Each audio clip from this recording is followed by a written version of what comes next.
So, from a awesome session about React, you may think we are at a WebDev meetup, and now we have two guys talking about Duplo and domain knowledge. What is the synergy?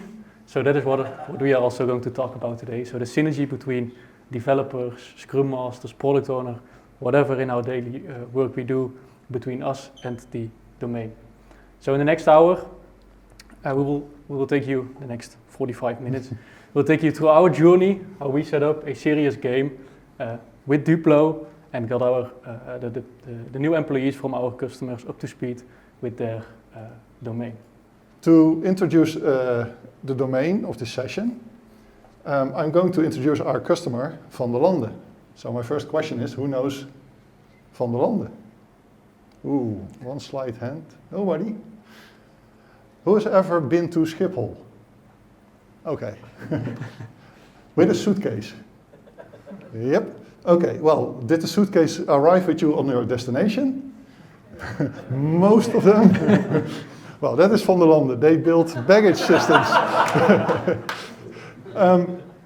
When I finished my, I don't currently work at Van der Lande. When I finished my job, I flew to Sydney, and the first thing I saw picking up my luggage was the Van der Lande logo on the baggage belt. So that was quite interesting. But also, if you go to Albert Heijn, or you get anything shipped with DHL or other big names, you've worked with the systems of Van der Lande. Van der Lande worldwide has about 9,000 employees, and they're based in the metropole of Veghel. So they have basically three big markets: warehousing, and not data warehousing, that's my quirk, airports, and parcels. And they build automated systems for those different markets, like baggage handling, but also the security checkpoint at Schiphol is from Van der Lande and things like that. And a quite big player in the world. They just bought Siemens Logistics, I think, and they are part of Toyota, so quite a player. And we are focusing on the warehouse platform. That's where Bart and I were working in the past years. Well, Bart still is working there. And that's everything with software for automating processes in a warehouse. And that can be quite simple, like just keeping track of stock, how much stock is in the warehouse, how much is coming in from trucks arriving, and how much is leaving via other trucks. But it's also about managing flow. So if at a certain point of time a truck has to leave, it will probably not contain a single pallet. It will contain probably 30 pallets of stock. So a couple of minutes before the truck has to leave, it has to be loaded. It would be useful if the pallets would be standing next to the truck, built already, maybe even in an order, like the last store you're visiting has to enter the truck first, and things like that. All that kind of logic has to be programmed and is all software. But then we also have the equipment, conveyor belts, these nice arms, robotic arms, and very interesting moving parts inside the warehouse, building and destacking pallets. So that's the domain where we are building software. And like I said, it's a big company. We are not only based in Veghel, we are based around the globe. So we have teams sitting in America, we have teams sitting here in Veghel, in Dortmund, and we have teams in Pune, India. So interesting working together. Basically, our lunch break was the only moment on the day that India was still working and America was just waking up and starting to work. So having a nice lunch is quite hard. What we also noticed is members of the teams became very experts at their part of the software, only the part they were working on. But it is a big system, and there are lots of teams, so they only knew basically their small part. And it took quite some time before you as a member when you're working on the system before you start getting knowledge of other parts of the system.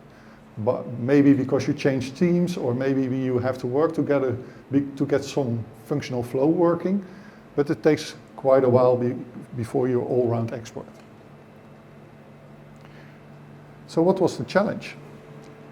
Well, not very surprisingly, that wages around the globe are different, and some parts of the world people are a little bit more expensive to hire, and other parts they are a little bit cheaper to hire. The offices in Pune were trying to hire more people. And the problem of Pune, in case of Van der Lande, is that most people working there work for financial companies. They do a lot of IT development, but mainly financial, insurance-focused companies. So people don't have any domain knowledge when it comes to material handling in a warehouse. And like I said, it takes time to actually get to know the domain. And if you have to get everybody through, well, you know the domain if you're working here for 3 years and you have seen 6 teams, that's maybe not the most efficient way to do this.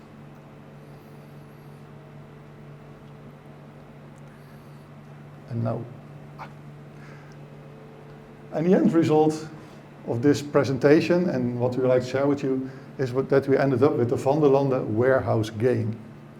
And you see a lot of Legos and a lot of Duplo. So, how did we share knowledge? So as you also explained, Michaël, that InfoSupport sharing knowledge is in our DNA, just as I see on the Arcadie banner. And Van der Lande knows that. So they involved us as a contractor to help them employ get their new employees up to speed. Their new employees, not ours at InfoSupport. So that's when we started to work out an approach. And our first starts immediately went to classical training, remote training. It has worked in the past. Van der Lande has actually great content on it, but it is boring content. It is sitting behind a screen, watching all kinds of videos about a warehouse, and 8 hours a day, that is boring. Buddy teams, possible, international transport, you have to arrange visas, you probably take multiple months, it's expensive. But then inspiration struck. What about a serious game? And then you may question yourself, okay, a serious game, I play some video games, those are not quite serious, but well, maybe if you earn money with it, it is serious for you, but what about a serious game while you're working? So a serious game is a game that is not purely designed for the entertainment part, but with a primary purpose beyond that, and often aiming to educate, train, or raise awareness about a specific topic or issues. So our first steps then was, we had the idea of a serious game, we worked out the pitch, we pitched it to our stakeholders, and that was very well received. They were immediately enthusiastic about the idea, about us thinking out of the box, about a game instead of buddy teams or classical training. So we started with setting up a group of 4 people initially search domain experts that could help us, because we as a contractor were also not the domain experts for Van der Lande. So we had some people in Van der Lande that really knew the domain by heart, and we started to define a development process. And well, the development process, that's where it really got interesting for me, because I was like, okay, I get paid to develop a game, great, jump on that train. So that's what I did. So first things first, MVP thinking, and not about Sander and Michaël as Microsoft MVPs, but minimal viable product. What do we need? We want to make sure that we have something as soon as possible. And we did that by applying the pressure cooking method, and the pressure cooking method is applied when a team of people are placed under high pressure to deliver for a short deadline, for example. So what we did is we created a way of working where we had very short meetings, twice a week, half an hour. We brainstormed a lot and then divided the work and made sure the next meeting we had it finished and brought it together. We also want to make sure that we did the right thing, because we couldn't just develop a game for months and then go to Pune, play the game, and then find out it's not good. Then we would have missed the boat. So we immediately tried every change that we made, and then stickies come in handy. So this is really like 3 stickies that we used in the first game initially. It's cheap, every office has them laying around. You write some products on it, or you print them out and paste them on it with tape, and then that works as a visual counterpart of the real stuff.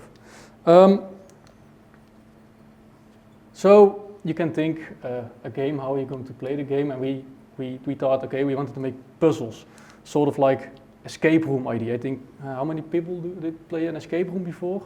Show of hands. So yeah, a lot of people these days are familiar with an escape room. In an escape room, you always get a or multiple assignments and that you have to solve. So that's also what we did. We created 3 different puzzles for teams to play, increasing in difficulty. And as I said, those domain experts, this is where we really got benefit from that, because we could design the puzzles and check them with those domain experts. And we also made a little mistake in the puzzle, and that is that we... Just one. Just one. Yeah. Let's keep it at just one. That is where we made a box of cereal much heavier than a tray of cola. So while playing the game, a human being would be, I get a pallet, I have cola and cereal, I put my cola and then my cereal, because the cola would crush the cereal. But the system doesn't know, it crushes it looks at the weight, or it doesn't know what cereal is. So it looks at the weight, and then the system would actually decide, because the cereal is much heavier, to put it on the bottom and to put the cola on top of it. So that is a fact. So that is this created for like a lot of great things during the game, because we made a mistake, they actually learned their domain better. We also needed a playground.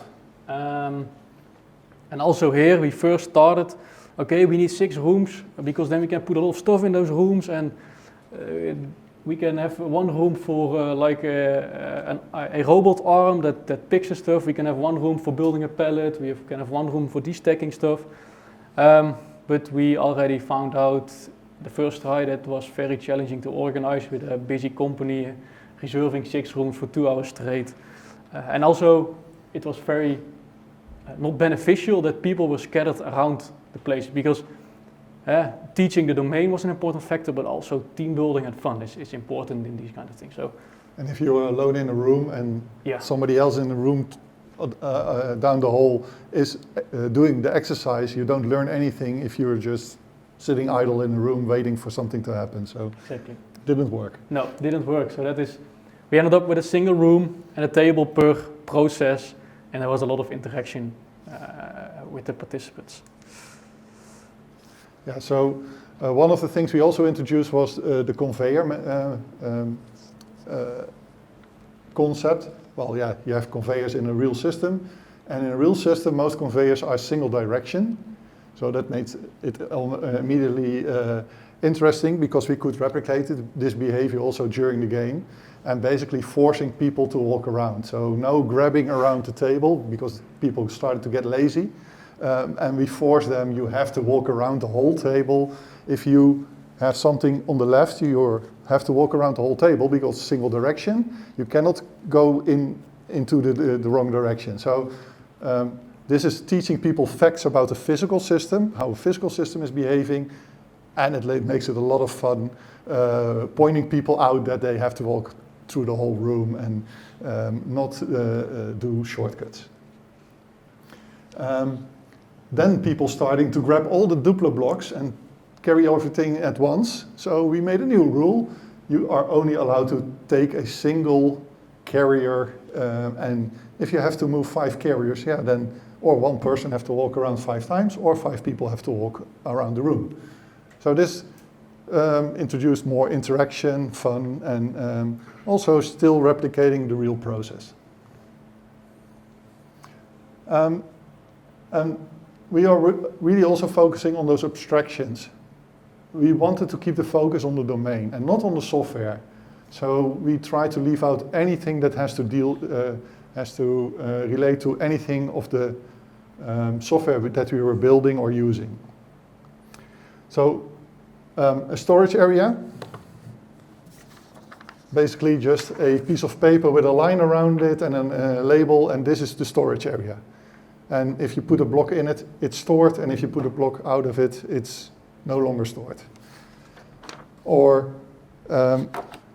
just basically a picture of a storage area. So that it was everything we needed to give a location on a table where they had to put the carriers to make them stored or not.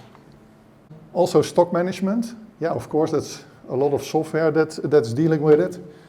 But you can also write down the initial stock, hand them a pen, and cross out what stock was removed and enter the new stock state every time something changes. Very simple, but by manually doing this, you really start to grasp what the software also has to do. So that's what helps. And of course, you can judge people on, are they writing down the right stuff? So that makes it easier to judge. And some processes are very simple to replicate. Just buy a kitchen scale from Blocker while they still exist, or some other company. And of course, Duplo is not that heavy, but a small block and a big block is still, the difference is still big enough to make it work. And here we are talking about 7 grams or 14 grams, I think, for the big blocks. And in the storage data, the serial was, I think, 2 kilos or something like that. So that's where it was fun to mess up. So the prop development, like already was said, we were stacking or destacking pallets and stacking pallets. And that gave us the idea from, hey, that looks like Lego. In Lego, you stack blocks and destack blocks. So that might work as an equivalent in the process. And we started like this, just taping the logos on Duplo blocks. And this is a whole pallet, because if you want to keep it whole, you have to use 2 layers, otherwise it falls apart. But this is basically our initial pallet design. One tip, don't keep the tape on the Duplo blocks too long, because Duplo normally cannot stick together naturally. The tape, just regular tape, makes this stick for, well, almost a year now, I think. Yeah. So forever. When we were working with those pallets and during doing the games with teams, I was like, yeah, it looks like it, or we say it's a pallet, but it doesn't really look like a pallet. So I started thinking about, or searching online, isn't there a 4x4 plate for Duplo? And the fun thing is, well, actually, Duplo has actual pallets. There are Duplo sets for airports and train sets that have those pallets in the set. So I basically went on Bricklink, or I think it was Bricklink. I bought 40 immediately. They're not that expensive, 11 cents per piece. Shipping was way more expensive, I can tell you. But basically, I just bought 2 stores empty. All their stock went to my home. And we basically created a lot of pallets. And then we want to really professionalize the look and feel of the Lego blocks, so no longer tape and paper. And I created real stickers, just in PowerPoint. That's I'm an architect, so I only can work with PowerPoint. And the fun thing is, there's a Dutch company called Print and Bind. And then basically for a couple of euros, €2 per A4, you can get a whole page of stickers, and they look nice on the Duplo blocks as well. And they are quite sturdy, so they don't scratch or anything like that. So before you continue, Michaël, I would like to emphasize that this is not where we started. We did not start with all those stickers and Duplo. So we went from like these things that are laying around the office. We tried it. We immediately saw, hey, this works. So we need to invest some money. So that's when we bought like fake Duplo on Amazon for €12 a whole box. And printed just something out and used tape, also something laying around the office. So the investment was still very low. And then we actually again saw that it really works, not with just one team, but with more. And then we printed out or bought the stickers and more Duplo, and then we started to invest a little bit. And so that is really the development of the feedback we got. Yep.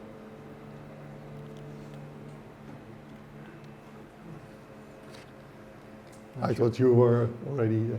No, sorry. I have more slides, sorry, I forgot. Bart already made a remark about escape rooms, and a lot of people have experience with escape rooms, and if you have been to them, well, then you know, but if you don't know, often you have a setting of the scene, an introduction room, a video, some background information of the challenges you're going to face. So we were in luck because the warehouse where we were, the physical warehouse that was being built was just far enough that they just created or made drone footage of that warehouse. And those videos were shared with us. So we, or at least Bart, put some adventurous music underneath it. And basically we had our entrance movie. And I only have the first 15 seconds, but this is a real warehouse. This is where our software is going to run. So it's immediately setting the scene of what is the challenge you're going to play the game, and you're basically operating inside this warehouse. I removed the music here, but and basically then the host that was hosting that game for that team was explaining the rules and the goals of the game to the people playing it. Yeah, thanks, Michaël. So puzzles. You'll have to explain a bit about the puzzle before you actually start the game. So before we started a puzzle, we would put up this on the screen, and we also had a printed out version that we would give to the people. And when they read it out loud, it became their process. So we immediately started thinking in solutions and what to do, and etc. And then now you've talked about the game a lot, so you might think, yeah, how does that look? So that's where we actually filmed a piece and fast forwarded it a little. So I'll show you that right now.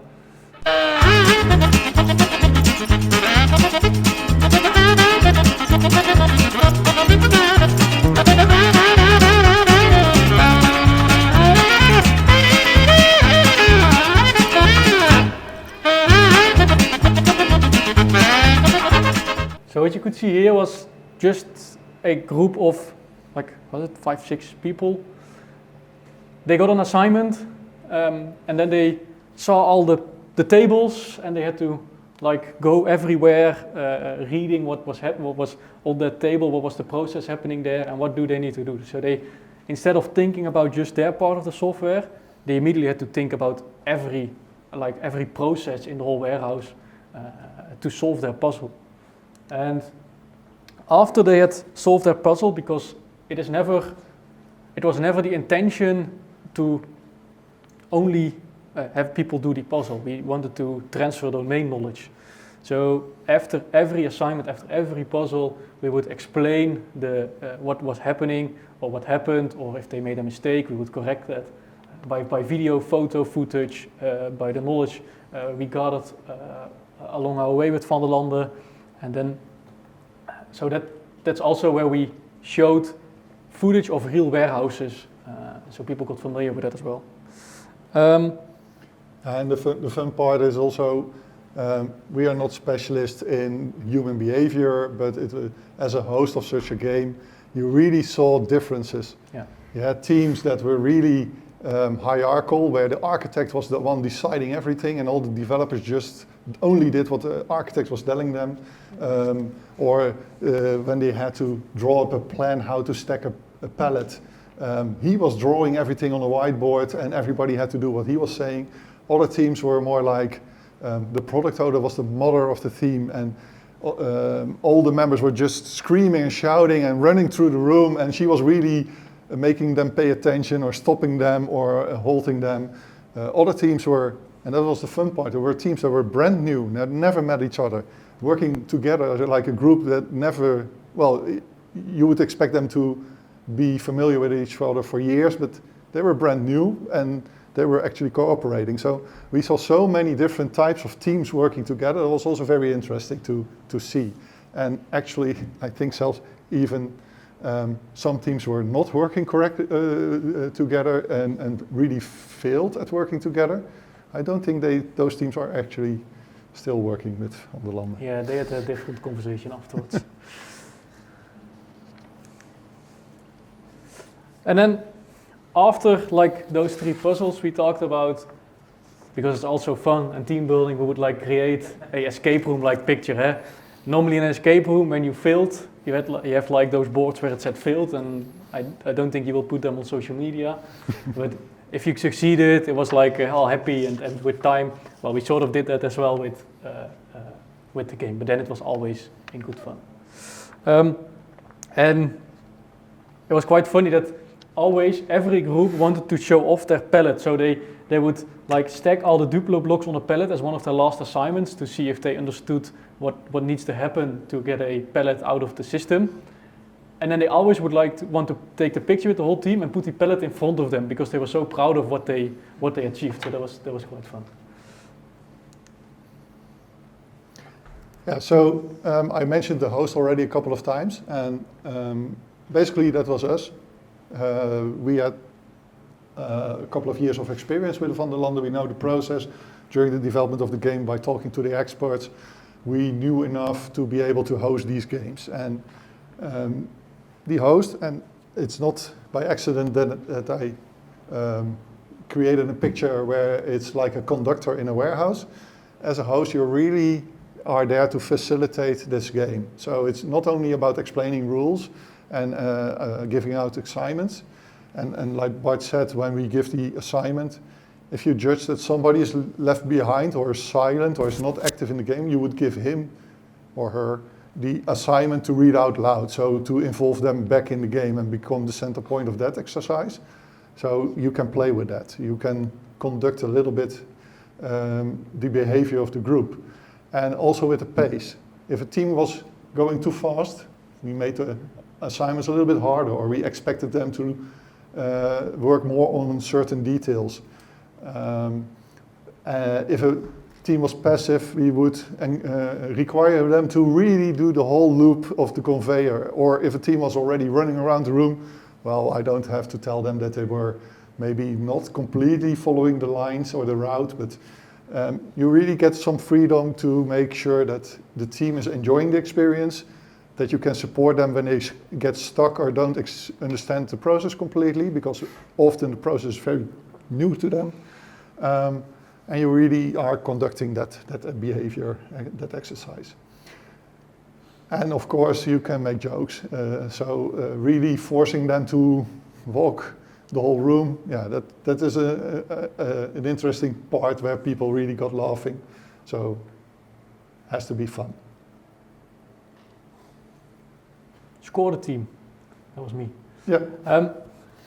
Scoring the team was only added to add stakes and motivation, because like a lot of people really are motivated when they are competing against another team.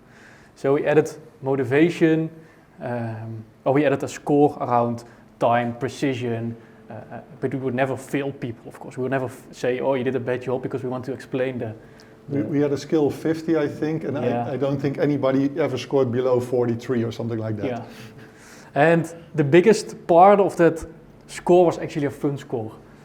That was like a secret thing we added on top of it because some people were making automated vehicle noises or making robot arm noises, and then we said, yeah, you had such a great time. Doesn't matter that you made little mistakes. You get the high score. And then, so that's what I said. Our goal was never to judge, but rather to motivate.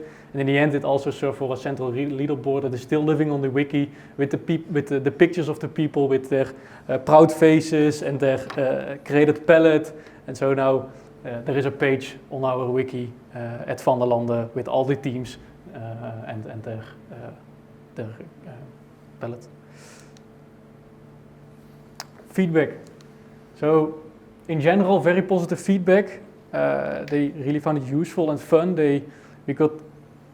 The most feedback we got was, hey, I work on this little part in the system, but now I know about all the others as well. So now I really know where my part fits in. So where my microservice fits in the, how many did we have? 20? Yeah, 20, 30 services. Yeah, so they worked on 1 out of the 20 microservices, and this is where they really started to understand the other 19 or more. Yeah, and that's also because we started doing this only for onboarding, but basically it became also for existing teams fun to do this exercise, go through the process, and then you really notice that for that part of the process, they really knew every detail in and out, every exception track, and they were asking, why is this exception not happening? Yeah, okay, so this is an entry-level game. We want to get people knowing and nothing about the whole system to be able to finish it. But then really getting confronted with other parts or basically the consumers of their output, and they had to look at it from the outside world to their module. That was also really eye-opening for them. So when we were in Pune, me and Michaël and another colleague, we also did train-the-trainer sessions to increase scalability because they were hiring more and more people, and it was not very sustainable to keep us flying there. Sadly. And then another department that has sort of nothing to do with the whole thing that we were building, they got know of this and they asked like, hey, can you do this as well for us? Because we kind of want to learn about the warehousing, but we do also want to have like a fun activity when we are there, because I think a lot of people also came from Quebec. That was the simulation emulation team. Basically, they are scattered around the whole globe, and they had basically a coming home week where everybody flew to Veghel, meet each other, and they basically asked us, well, can you do 6 parallel sessions? And we were like, do you have more Duplo? And basically, one of the children could not play with the Duplo for that day because the host or the organizer of that event basically took all the Duplo, so we could at least run 6 parallel games at the same time. And during those sessions, people already started asking like, hey, can you make more content? We want to play more scenarios, exceptions. And that actually sort of happened when Van der Landen took on a new project, a new version of the warehouse, because a warehouse process can work out in different ways. They actually created a new version of the game themselves, still together with one of our InfoSport colleagues, but mainly Van der Landen colleagues, so they really got to, the game really was theirs. And also they got to learn how to host the game. So that was quite fun. Basically downloadable content or an expansion pack on the game. For gamers around us. Yeah, so what we went over is basically we had a challenge. The challenge was onboarding new colleagues.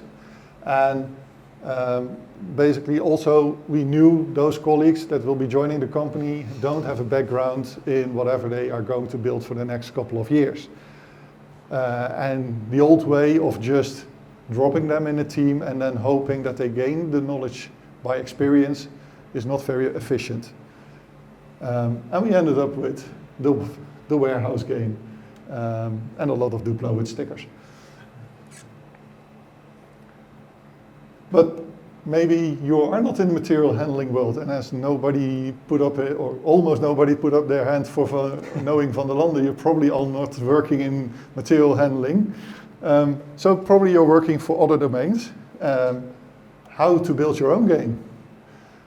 Well, we just did some brainstorming because, well, we are not working in those domains, so we leave it up to you. But maybe you work in the finance sector and you want to do something with finance processes. Well, you could get chocolate coins. I think they are in store right now for the next 2 months. And maybe some toy safes, and basically play a scenario where you have to transfer those coins around, keeping track, maybe make sure that nobody steals them along the way, and when the game is finished you have some nice snacks to eat. Or maybe something different like healthcare, where working with dossiers might be a process, and just get some old suitcases, create some dossiers, and have processes where you have to exchange a dossier from suitcase to suitcase, while some other party is not allowed to see the details on that paper. This is just us brainstorming a bit, but really think outside the box, think about your domain, think about how you can create those abstractions about not thinking about the real software, but really thinking about the process. And how could you replicate that process for new people to experience for the first time, and learning your domain in that way. So we think that serious gaming is really a great way to introduce people to your domain. And like I already mentioned a couple of times, without focusing on the software. Using gamification works. You see it in all kinds of different applications, software. I think at home my girlfriend still every night shows that her Apple rings on her Apple Watch are all complete, and I think, yeah, sure. But it works. And what really works is having that fast feedback cycle. So I think you're also all not game developers, serious game developers. So it's probably also new for you if you would start doing this. It was new for us. We knew how to game, but yeah, Quake is different than doing something like this.